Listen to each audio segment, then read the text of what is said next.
All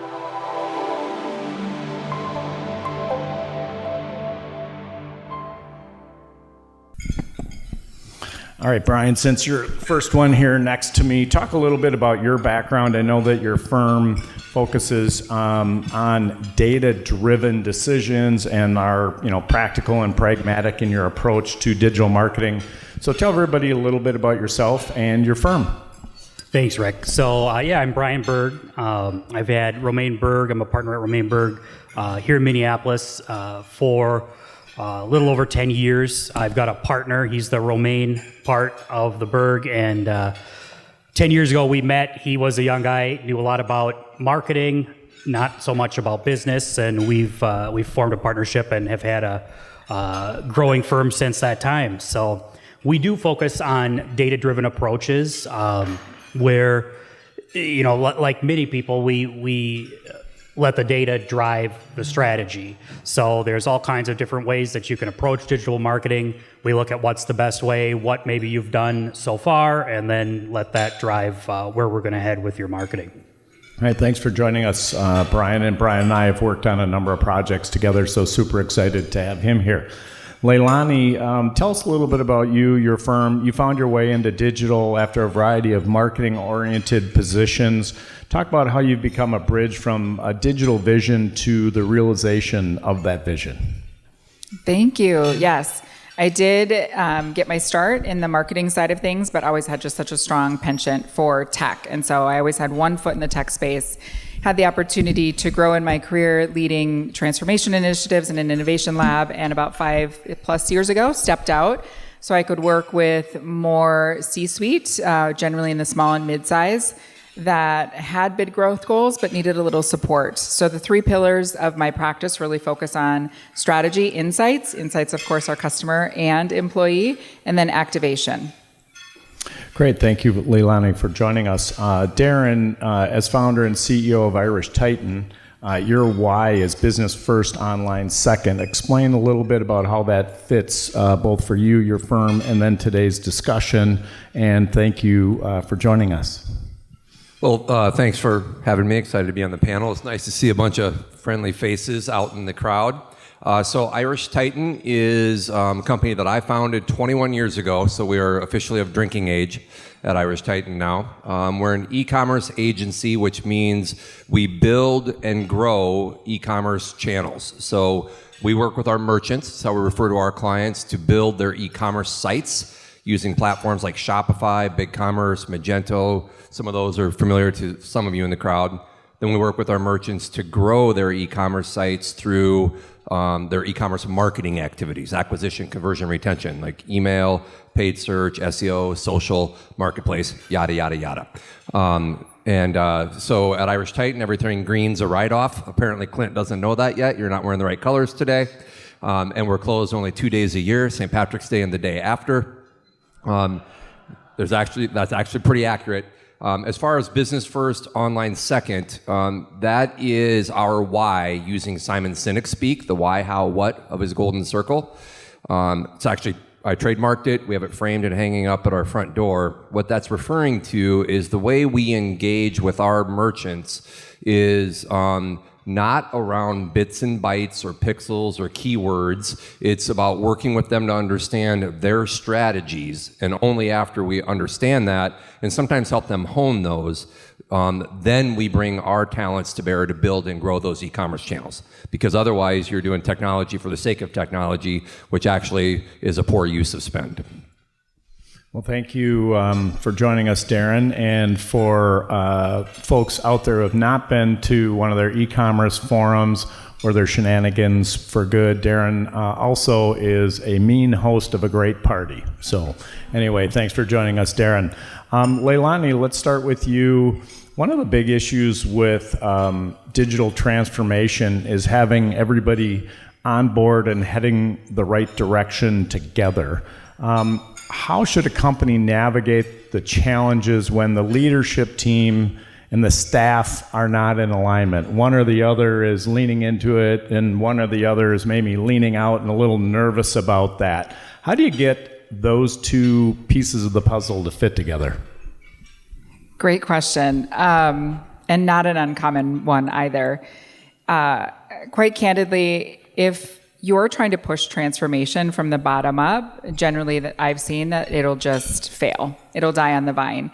And the reason is transformation is really about building that muscle of change agility and bringing in the structures and processes, because we're never done. Transformation programs that have a start and stop, you will have failure within, because again, it's building up those muscles. The most impactful thing that a senior leadership team can do is really get clear on the what and the why. Like, what do they need to do and why is it critically important? And when your CEO and your full C-suite can candidly talk about what needs to change and why, and then start to articulate why they need everyone else on board to help figure it out, that's when you start to see the momentum really gain across the organization. Because as we all know, your CEOs will set the priorities for the rest of the cross-functional organization. And as they get crisp and clear on the what and why and start to clarify what it means for each individual team and the role that they play in it, that's where you start to see speed to the change and the impacts of transformation programs.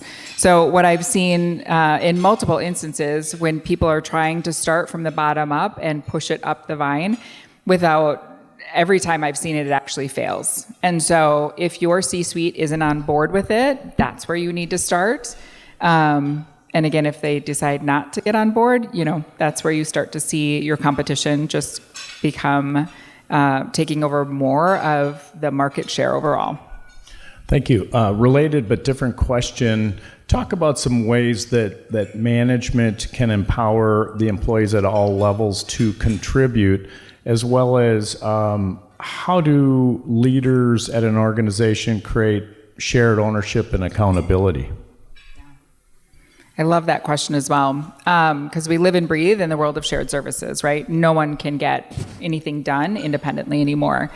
I am a big fan of really taking time out to pause and get insights, and workshops are a great way to do it, really thoughtfully facilitated workshops. I'm always a fan of democratization and facilitation, meaning it's not about the loudest voice in the room, and we can accommodate our introverts and extroverts, but when you allow people to share their ideas and insights and then prioritize those as teams, and that can happen at any different level of the organization, it's really impactful when people feel seen and heard and valued, right? And you get some of the best insights in talking to your employees, and sometimes even the frontline staff. So when we talk about the insights, the voice of the employees is just as critical as the voice of the customer. And those insights brought forward help you prioritize. Once you have the strategy and the goals, right, you can get those ideas and figure out which ones align to and accelerate your strategy and goals.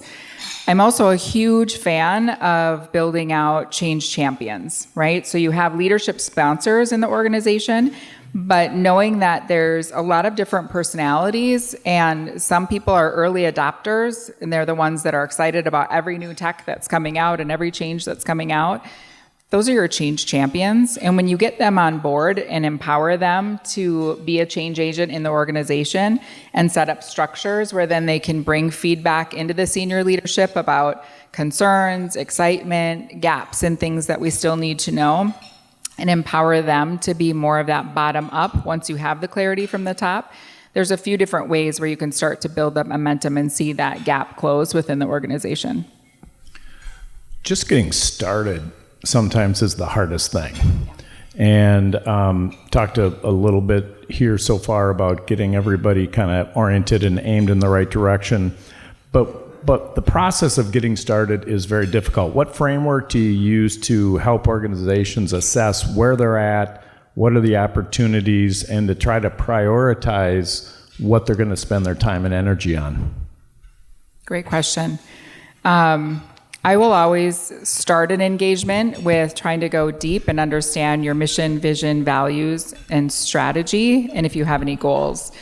More often than not, I shouldn't say more often than that, oftentimes there is a lack of an actionable strategy. And so if you don't have clarity on where you want to go and grow, that's the first place that you need to start. And that, of course, is the clearest one. Within those early engagements, I have a 90-day framework that I use with clients where we go deep on strategy. How do we get clear on where we want to go and grow? And there's some frameworks and workshops that I can work through with senior leaders to get that clarity and alignment. And then the insights is just as critical. And even the structure and practice of gaining those insights is really critical.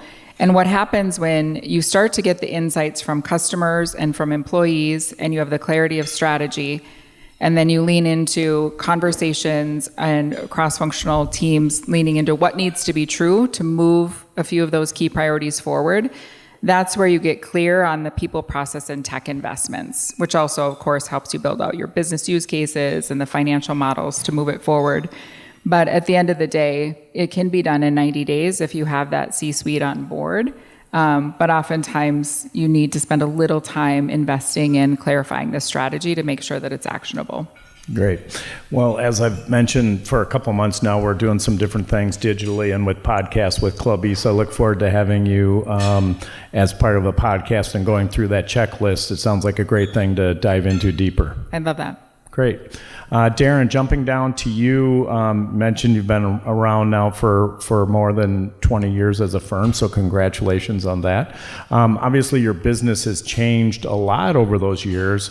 How are you incorporating digital transformation into your service offering now? And also, how are you looking at that for your firm internally as well? So over 21 years, we've evolved dramatically. We're a tech company, and so we wouldn't be around 21 years if we weren't evolving with the new technologies that we are enabled to apply, the new demand on behalf of our prospects and our customers. So we've really evolved a lot over the years. In the early eras of Irish Titan, we spent the great bulk of our time building sites because there was enough demand for doing nothing more than building sites that we had a good, healthy, growing business doing that. Well, in the mid-2015-ish time, I started to see that there were going to be some new technologies emerging that I felt would alter and reshape our industry such that my firm and my peers and competitors, if we remained focused on nothing but building sites, we would become dinosaurs. I actually used to refer to, so I've been in e-commerce since 1997, and I used to refer in a lot of my speaking opportunities to myself as a e-com dinosaur, and then I realized, well, they went extinct, so that's a bad analogy. Now I refer to myself as a grizzled veteran. But around 2015, I started to think about, well, we'll become a dinosaur if we don't expand our service offerings. So that's when we started to add marketing capabilities and e-commerce strategy capabilities. So we've had to evolve with the times. I think that we all have to evolve with the times, and digital transformation, I think, is sort of a theme of a mindset that helps any of us in the room build an enduring business, regardless of what industry we're in. So what we're doing and what we're selling and what we're offering is generally not being purchased by anybody who's not adopting or has already adopted a digital transformation mindset, right? They're not investing. They may have already invested in their marketing website, their irishtitan.com. We don't sell product at irishtitan.com. That's our marketing website. So sometimes companies lean in on that are digital transformation friendly. Sometimes companies sort of reluctantly build their marketing site, don't want to spend a lot on it, et cetera. An e-commerce site is an additional investment. So anybody who's investing in that is already either demonstrating and living a digital transformation mindset or is realizing that now they have to. So for net new e-commerce sites that we're doing, those are typically people new to the realization of the importance of investing into that. And a big example of that's in the B2B space. And I know that we frequently have manufacturers, distributors, or centers of influence in this room. For those sorts of people, there's a generational change happening in the B2B space. There are technology advancements happening there, and there are consumer buying preference experience demands that are driving change there. That is a big opportunity for digital transformation that we lean in on because of all those things I just mentioned. And some of those who have already invested in that and have compelling B2B e-commerce sites are now using e-commerce marketing to create a moat between themselves and their competitors who maybe have sort of a antiquated, clunky e-commerce offering but aren't doing email marketing or aren't doing paid search, those sorts of things. So that's how we're leaning into digital transformation kind of mindsets in our space. And of course, we're adopting a lot of those sorts of things internally. I know that this isn't an AI panel. We've had AI panels with a lot of good content, but for a tech company such as us, we're already of a digital transformation mindset. Like, we don't want to waste our time doing a lot of, I grew up on a farm, so I can say this like with good, clean conscience, but like, we don't want to be doing blue collar work with our white collar workers. That's not a good use of skill and scale. And so that's where we're leaning in on like AI tools and AI automation and ChatGPT to automate things and help us scale more quickly. So that's how we're adopting it internally. What about up and down the food chain as size of organizations and stage that they're at? You seeing digital transformation adopted either differently or in different ways from the SMB market to the mid-market to the larger enterprises? Yeah, I'd say it's a bit of a mixed bag. You can't necessarily speak in absolutes, but if you paint with a broad brush, I would say the SMB market has a lot of appetite for it and a lot of kind of half-baked projects that adopt a digital transformation mindset. Some of them do very, very well across the board. Some of them have these half-baked projects, right? Because when I think about digital transformation, I think about like automating internal processes, things that might take the shape of a CRM or accounting system or some of the automated internal processes. And so a lot of SMB either do really well on that or try to do really well on that and have a lot of half-baked.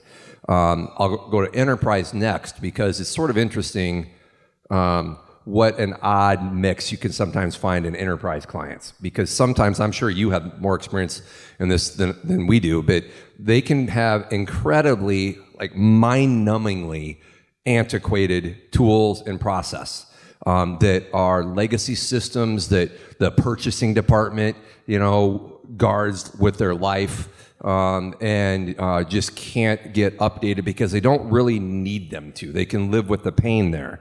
And they'll have other parts of the business that are bleeding edge, if not leading edge, with digital transformation investments they've made. So enterprise is just interesting how sometimes that happens in the same company. Mid-market, in our experience, is the space, and I know SMB, mid-market, enterprise means different things to different people too, but mid-market is where we see the highest adoption and commitment maybe at the highest level of digital transformation. I think they have the reserves, they have some of the scalability, they tend to have some of the appetite with their people, process, and systems that make it a little bit easier to adopt and start to leverage. All right, thank you. You on something? I was just going to say, I've seen actually the highest success in the mid-market with the C-suite also having like the vision and the understanding that they need to change. And I always say, most of the clients that I look for are more of the psychographic than necessarily a name of a company, right? I want leaders that have the humility to say, we don't know what we don't know. Here's where we're really good and what we do know, right? And we want some help in figuring that out. But in the mid-market, it's been fantastic to work in that space because once you have the information to make thoughtfully informed decisions, the speed at which you can actually drive change in the organizations and how quickly you can adopt new processes and new technology. And then also when you're dealing with the customers, right, and bringing in those customer advisory boards and whatnot, they're seeing how quickly their voice and insights is actually adding to the change and serving them even better. So when you think about markets like this right now, being able to increase the share of wallet with your current customer base, right? Mid-market has like this prime opportunity because you have a little bit more reserves, but you have less layers of bureaucracy and decision making. How quickly you can drive change and adoption within those spaces. So that tends to be a lot of fun to work within as well. They usually have more risk tolerance, and they don't have to run everything through compliance and HR and all the things that are barriers to implementing the change. One interesting point, Darren, I think that you made is that that some of these departments, or sometimes you encounter places where they're willing to deal with the pain. And I don't work with a lot of enterprise like that, but in the small and medium businesses, sometimes we encounter where the person is realizing that their job is the pain, and that the digital transformation may well be, something that reduces that, and then there's some resistance there, so that can pop up a lot too. A lot of resistance. They start looking at themselves and their department and their budget and how many people are working for them or their own job. A lot of resistance. Brian, we got you now. Talk a little bit, being a data-driven guy, talk a little bit about the data side of things. AI is revolutionizing marketing. What role do you see data playing in maximizing not only the potential of AI tools, but everything else within this realm, whether you're talking about collecting data, leveraging data, and driving insights and outcomes? Yeah, so it's really the old adage applies: garbage in, garbage out. If you're putting bad data into your system, AI is going to amplify that. At this time, and in many instances, there are some ways and procedures where you can use the AI to clean that up, and that can be the case too. But for small businesses, what I'm seeing a lot, and what my recommendation would be, is just implement a CRM. That can be your first step. If you have already implemented a CRM, simply getting everybody to buy into it, which, Leilani, I know that's a lot of what you deal with, is getting the vision and getting the team around saying, all right, we're going to use this tool that we have. Otherwise, I've seen a lot of it where a small business says, all right, we bought this CRM and no one uses it. The first step in being able to work with your data and getting that quality data is making sure that normalized data is getting put into a CRM or some kind of tool like that.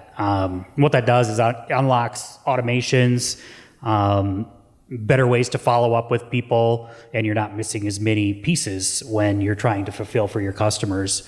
With mid or large size companies, if you haven't already, like to see people take an inventory of the data that they have. So you're saying, all right, what is it that we have available and can use, and then taking that, and even if you don't know necessarily what to do with it, you can really at this point ask an AI or ask ChatGPT, any of them, how can I connect this data? What can I do with it? And use that to your advantage. Beyond that, implementing a CDP tool, so a customer data platform. That's where you can really connect data across departments and start to find non-obvious things that you can pick up and act on that you wouldn't have otherwise seen. So let's stay on the AI for a minute, Brian. It's obviously changing many different things in the business world, marketing being one of them. What do you see as marketing changes and the implications on businesses from AI? Sure. So a lot of the changes, we've kind of talked about automation and predictive analytics and things like that. But I want to make sure I get this right, because I looked at some stats for preparing for today, and I had to double check this to make sure that I was understanding it correctly. But it's expected that $2.8 trillion will be spent globally on digital transformation efforts in 2025. That's expected to increase to $3.9 trillion next year. Of that, $600 billion this year will be around MarTech and in improving the stack. $250 billion driven by customer experience improvements, and an additional $325 billion in digital ad spend. So that's increased digital ad spend over and above what was there, but now is going to be enabled due to digital transformation, which I think aligns with a lot of maybe what you guys have shared too, in that companies are discovering this or committing to it, and that's driving the industry. The other stat that really stood out to me from 2024 was that 87% of C-suites and director level positions are prioritizing digital transformation. So it's a huge commitment that companies are showing us. This is where we're headed. This is what we're betting on. We believe this is where the competitive advantage is going to stay. Great. Sticking, or I should say, moving away from AI. Question for the whole panel. Chime in where you see your answer fitting in. AI is one component. What are some of the other components driving change in digital transformation, both today and then as you look in the future? What are some of the technology changes you're seeing happening? You know, when it comes to like what's happening today, it's not new news, right, for us to see the layoffs, right? There's a lot of layoffs and downsizing the talent market. There's just an incredible amount of ridiculously smart, talented people out there searching for their next. And so when you think about the impacts on businesses, one of the biggest impact is they truly have to do more with less. And so whether it is AI or RPA or other types of systems, right, there is a huge need for organizations and teams to avoid like completely burning out the employees that are there to look at process optimization and automation. And that can be solved with a bunch of different, tools and tech. So that theme is not going to go away by any way, shape, or form. I'm sure in the data space and the security space, I've been working with a brilliant CISO who's just started her own practice and has been talking about the impacts of AI in the dark web and how it's actually infiltrating companies that don't have, security practices and actually holding them hostage. And their companies are shut down until they literally pay off the ransom and get back to doing business. And so I'm sure we're going to see huge changes around security overall as AI continues to grow, right? Some of the other part is going to be around security for sure and infrastructure. I have no idea what that looks like yet. That's definitely not, my depth of expertise, but I'm sure we're going to see a lot in that space. And then, data, of course, data is generally the long pole in the tent across the board. And so I think we're going to see even more focus on data, enterprise data strategy, taxonomy, governance process, because that data is going to drive so much. And so if you do have messy data, right, or you don't have alignment of data from an enterprise perspective, that's just going to trickle down and hit every single one of the functional areas and the work that we can all produce and how we can serve all of our customers. So those are a few things that, are definitely top of mind and in conversations that I'm having. Yeah, I think that, again, if we think about digital transformation as sort of a mindset, excuse me, digital transformation is really about leveraging technology to improve your business performance, improve your business scalability, your longevity, build an enduring company, et cetera, all of those things. And so I think that digital transformation mindsets have been out there since before digital transformation was coined as a phrase. So, for example, 2 jobs before I started Irish Titan, I was at Second Swing Golf, or that was the last job. Before that, I was at Wilson's Leather. And one of the things that we did at Wilson's was we sort of blew up the IT department. We kept a core of it. We didn't lay anybody off, but we kept a core intact as it was, sort of a shared services. The network infrastructure sort of people were still in IT.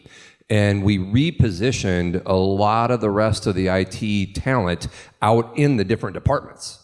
And so they became embedded in the different purchasing department, the merchandising department, the store point of sale department, et cetera. And that really started to enable faster adoption of technology, better leveraging of technology, et cetera. And this was in the late 90s, early 2000s. And so when did digital transformation emerge as a title? Do you know? I feel like we started hearing more about it because back when we were doing transformation at Capella, 2010, 2011, It was marketing transformation. Yeah. It wasn't yet coined. So I think so it was prior to that. 2012. So, I think we all were doing those sorts of things to use any asset at our disposal to try to improve our business. And so there have been technologies that have emerged during all those years between then and now, like cloud computing. When that started to come out, right? Like, I think if any of us in the room are sharing Word attachments in email, then you are running the risk of being a dinosaur and not just a grizzled veteran, because you can be using Google Docs or maybe some more advanced I'm not a big Microsoft guy, I'm an Apple guy, but like you can use some Microsoft advanced technologies to be sharing documents a little more effectively than via attachments. I'm on a few different boards. I'm on a board for a mid-market sized company, and the second board meeting I could no longer take sharing Word docs via attachments. Like, this is insane. And rolled out, we actually moved over to Google Docs, which works way better. And so there are all these advancements along the way that I think empower digital transformation, and AI is the one right now. And I'm not a blind advocate for AI. I know there are societal implications, there's job displacement implications, et cetera, but there are lots of ways we can use it to improve our own scalability. I use ChatGPT, the paid version, for a daily email every morning at 8 o'clock that gives me industry updates and competitor updates. Jesse, our director of ops, sitting right there, is using AI to really scale our candidate and applicant screening process in a much faster way than we've ever been able to do before. So those are ways, practical ways to actually leverage AI that I think would really fall under digital transformation. Anything to add there? He's looking at me about some of these dinosaur attributes. So I know someone with a lot of Word docs. He's looking at me out of the corner of his eye in case you missed it. Yeah. Hey, all right. Other than being a dinosaur, what other leadership mistakes do you see people making that contribute to transformation failure? And what steps could they meaning business leaders, proactively make to avoid that problem? Well, I think you guys covered it really well too. But in a lot of my engagements, I get more pushback from staff, from long tenured staff, than I do from leadership. Most of the time, leadership is driving this because, and I think it matches with the stat I shared that it's such a big part of what businesses are focusing on now. So overall, it's just an openness to learn about how things can be improved. I just recently there's been in the news some information about a surgical robot from Medtronic that did 137 surgeries, and it did them successfully without the surgeon stepping in. The surgeon had to step in on 2 instances. One was because of a device malfunction, and only one other one was because the surgery was too complicated. So someone actually had to do it. So people really need to be open to the thought that things can be systemized, processed, processes worked out, and then transformed into a new way of doing things. And that's really the biggest resistance that I've encountered. I think one piece of advice that is valuable to take back or even noodle on if you are a leader is looking at the start, stop, accelerate model. More often than not, we just try and add more onto everyone's plates, right? Now we're going to kick off this big initiative and this big program, or we're going to bring this in, and you also are running the risk of truly burning out your top performers, let alone like your broader teams. And so it can be really so powerful to pause and have the conversation around like, what can we stop? And it doesn't mean it's a stop forever. Maybe it's a pause, right? But if you're truly trying to accelerate growth and change in specific areas, and this is a perfect market, right, to be really targeted around time, effort, budgets, et cetera, and investments, make sure you're having the conversation on what you want to stop or pause. Because generally where I've seen things really lack and stall in the progress overall, and for people to just have extreme fatigue around change or even start to really have a lot of negative connotations and emotions around transformation, is generally because more is just getting piled on top of them, right? And those 60, 70, 80-hour work weeks, you're just going to burn out your top talent. And so have the conversation around start, stop, and accelerate. It's an easy framework to use because more often than not, you're always going to find areas that you can stop or pause. Yeah, I think that leaders need to have clarity and consistency around their priorities, whether that's annual planning, strategic planning, monthly priorities, whatever it might be. You need to have clarity and consistency around your priorities. And you might disagree, but I would say digital transformation actually isn't a strategy. So if your strategy for this year is digital transformation, you're kind of missing the boat. Your strategy might be, we need to increase some competitive positioning because we were a market leader, now people are catching up to us. How might we do that? And that's where digital transformation opportunities might start to emerge, right? So you need that clarity and consistency and commitment as leaders to those strategies. Otherwise, your leadership team, your frontline people, et cetera, if they don't sense there's authenticity and that you're committed to those, then they're not really going to sign up. And then it circles back to the earlier point about bottoms up isn't going to work and all those sorts of things. So I think it's super critical for that clarity and consistency from the top. All right, lightning round as we aim towards the finish line here. Do you think businesses can measure the ROI of digital transformation? I think that you can. It's across many of the traditional digital marketing KPIs, though, and looking for improvements there. Are you lowering your customer acquisition cost? Are the efforts profitable? Things like that. So that's where we would focus, is just take before and after. Simple answer is yes. And one of the things I always anchor to is there's a component of culture into all of this. And we know that there's a lot of data around high performing teams actually drives so much more revenue for organizations, right? And if you think about what you're measuring, one aspect that may get overlooked when you're looking at transformation and change within organizations is what are the KPIs around your employee engagement metrics, right? What's the health of your culture and your teams? Because those high-performing teams do drive revenue. And in every instance, you can tie your culture and your KPIs together to see, and really those KPIs should also be your values in action, right? And so there's everything from leading and lagging scores that you can have across the company, whether it's in the marketing or sales or operations departments, right?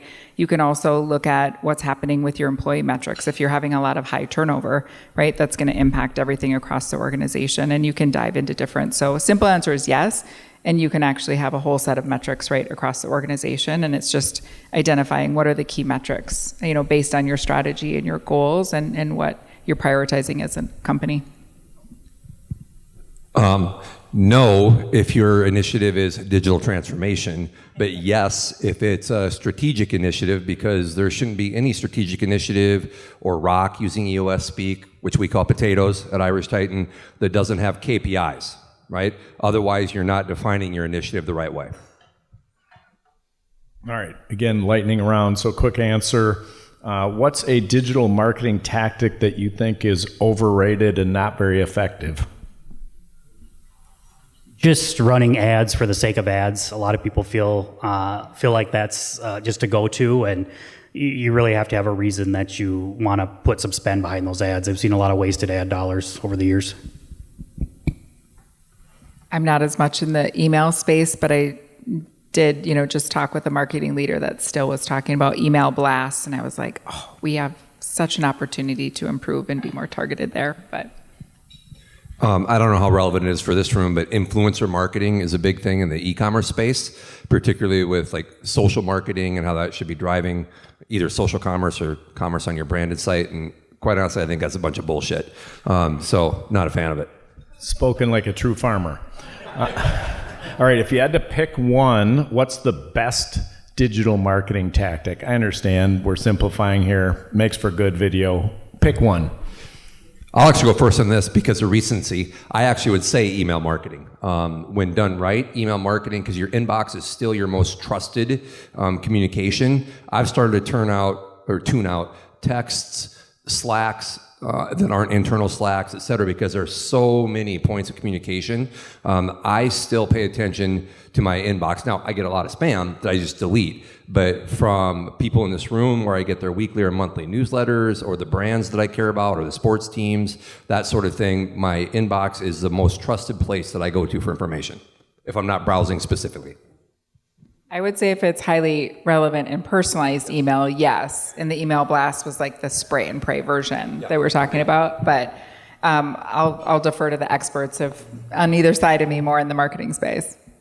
A little nuance. I would say that for small businesses, which I try to focus on, is retargeting ads. So I just said don't run ads, but retargeting ads are ads of people that have come to your website or somehow have interacted with you. They're really cheap to run. They have high ROI, and you can stand them up quick. But the nuanced answer is, Darren, I've got to say that influencer marketing, when done right and executed well, has huge opportunities, but it is rarely done that way. So if you can do it, if you can pull it off, there's a big opportunity to do it. It's less common though than you think. I like a good disagreement. I'm glad you voiced that. Although we I don't heard need a yes man, I already know I'm right. we heard up here a lot of hey, not done well, this doesn't work, but you do a better job and it does work. So interesting that we've gotten that. Okay, almost to the finish line. 3 to 5 years from now, what's one cool thing we're going to see in digital marketing that we're not seeing today? And we're in the short answer version here. I don't know as much about it as I could, but I think we're going to see some things in blockchain that we don't really even know could be possible now. So I don't know what that is, but it's something. I would actually say voice commerce. I'm not a blind advocate for it, but I think that as AI and technologies and all the segmentation and personalization improves, we'll have a much better success rate interacting with devices via voice. Not my area of expertise, but it's really fun seeing what my kid engages with. I have a 9-year-old at home, and even just some of the different games and apps, how immersive and interactive they are. Like, I could see that becoming something that's used more widely in marketing. Okay, thank you. Last question. What's the one thing you want the audience to take with them today when they go home? If you're a small business, set up your CRM. If you have one, start using it. Collect the data. Lean into having those conversations that you may be avoiding. So candor with kindness is hugely impactful. Two things. First of all, crocodiles, I think, are considered dinosaurs. So you could be a crocodile because they still exist. New spirit animal, crocodile. And then lighthearted, for anybody that I talked to earlier today here, I bought this jacket a few weeks ago when I was out buying some other stuff, and I just realized today I haven't taken the tag off while I was sitting up here. So if I talk to anybody and they're like, does he know the tag is still on his jacket? The one thing I want you to walk away with is I do now know. Very good. Thank you for being here. Thanks for sharing your time with us. Again, we take the summer off. Hope to see you in September for growing a SaaS business. And let's give a round of applause.